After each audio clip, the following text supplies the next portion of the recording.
Merhabalar kıymetli izleyicilerim ve takipçilerim. Binur'un Mutfağı kanalıma ve mutfağıma hoş geldiniz.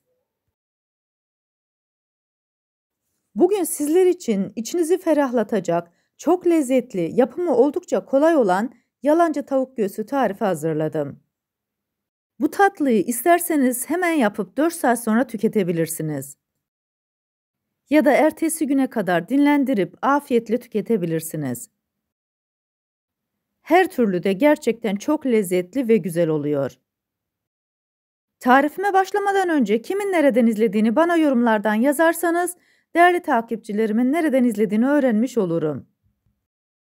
Sizleri daha fazla bekletmeden bu leziz tatlının tarifine geçiyorum. Herkese iyi seyirler. Tenceremizin içerisine 125 gram tereyağını koyuyoruz. İsterseniz bu aşamada margarin de kullanabilirsiniz.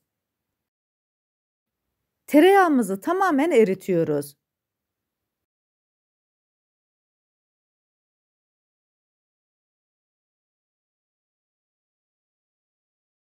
Tereyağımız güzelce eridikten sonra içerisine 1 su bardağı unumuzu ekliyoruz. Çırpıcı yardımıyla şöyle bir karıştırıyorum.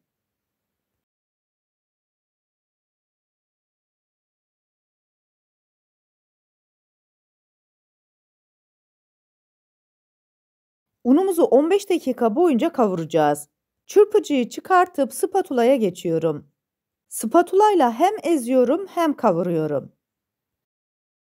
Bu arada tarifimi buraya kadar izleyip beğendiyseniz ve hala kanalıma abone değilseniz, abone olup beğeni ve yorumlarınızla beni desteklerseniz çok sevinirim. Beğeni ve yorumlarınız benim için gerçekten çok kıymetli.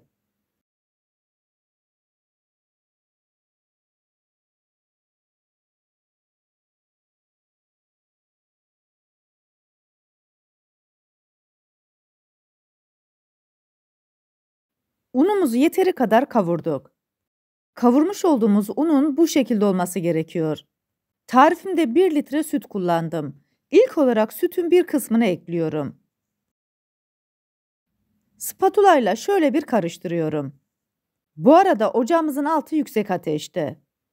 Spatulayı çıkarttıktan sonra el blenderıyla güzelce blenderdan geçiriyorum. Bu aşamada tatlımızın içerisindeki unun pürüzsüz olmasına özen gösterin. El blenderı sayesinde pürüzsüz bir kıvam aldırıyoruz. 1 dakika boyunca el blenderından geçirmiş olduğumuz tavuk göğsünün içerisine kalan sütümüzü ekliyoruz. Yalancı tavuk göğsümüz kaynayıncaya kadar spatula yardımıyla hem karıştırıyorum hem pişiriyorum. Kesinlikle bu aşamada karıştırmayı bırakmayın. Aksi halde tatlınızın tabanı tutabilir.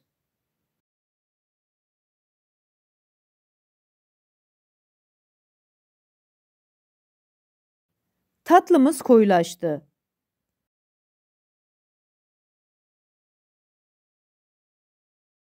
Kenar kısımlarından da kaynamaya başladı. Bu aşamada tamamen kaynamadan önce şekerini ekleyeceğiz. İçerisine 1,5 su bardağı şeker ekliyorum. Tarifimde kullanmış olduğum su bardağı ölçüsü 200 mililitre. Biz tatlı sevdiğimiz için 1,5 su bardağı şeker koydum. Sizler isterseniz bu oranı azaltabilirsiniz ya da tatlı seviyorsanız biraz daha artırabilirsiniz. Tekrar kaynayıncaya kadar karıştırıyorum. Kenar kısımlarından kaynamaya başladıktan sonra 1 paket vanilyayı ekliyorum. Bu arada tarifimi buraya kadar izleyip beğendiyseniz sosyal medya hesaplarınızdan arkadaşlarınızla paylaşarak bana destek olursanız çok sevinirim. Ayrıca kanalımda birbirinden güzel diğer tariflerim var. Onlara da göz atmayı sakın unutmayın. Tatlımız kaynamaya başladı. Tatlımız kaynamaya başladıktan sonra ocağımızı kısık ateşe getiriyoruz. Sadece 3 dakika boyunca kısık ateşte karıştırarak tatlımızı pişiriyoruz.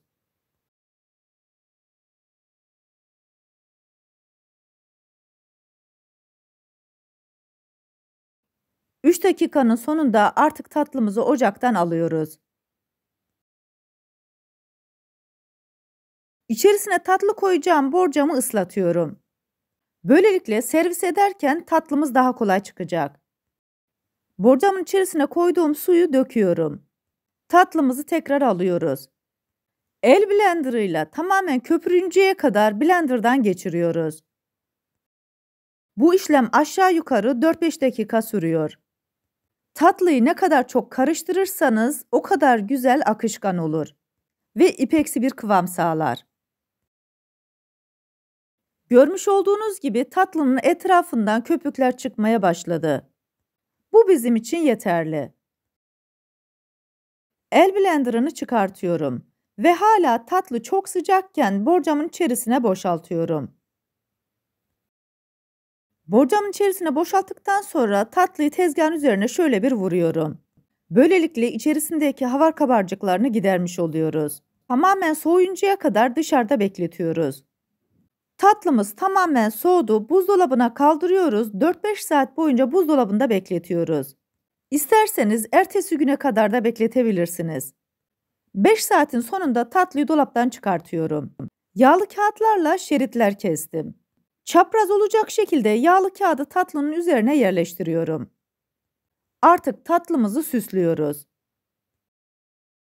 Bu arada tarifimde kullanmış olduğum bütün malzemeleri videomun altındaki açıklama kısmında ölçüleriyle birlikte paylaşıyor olacağım. İsterseniz oradan da bakıp faydalanabilirsiniz.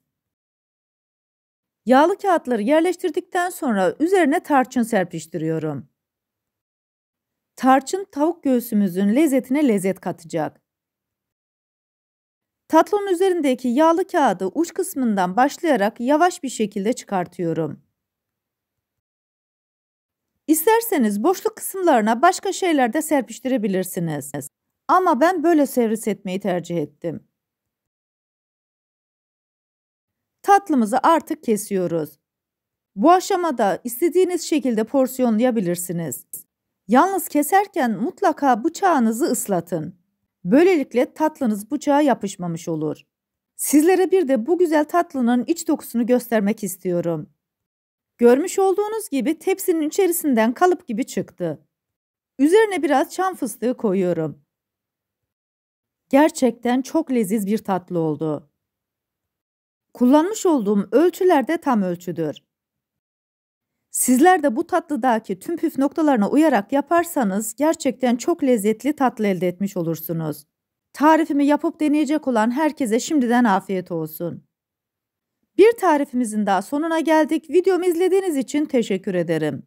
Bana destek olmak için tarifimi beğendiyseniz beğenmeyi, abone değilseniz abone olmayı, yeni tariflerimi izlemek için bildirim zilini açmayı, tariflerimi sevdiklerinizle paylaşmayı unutmayın.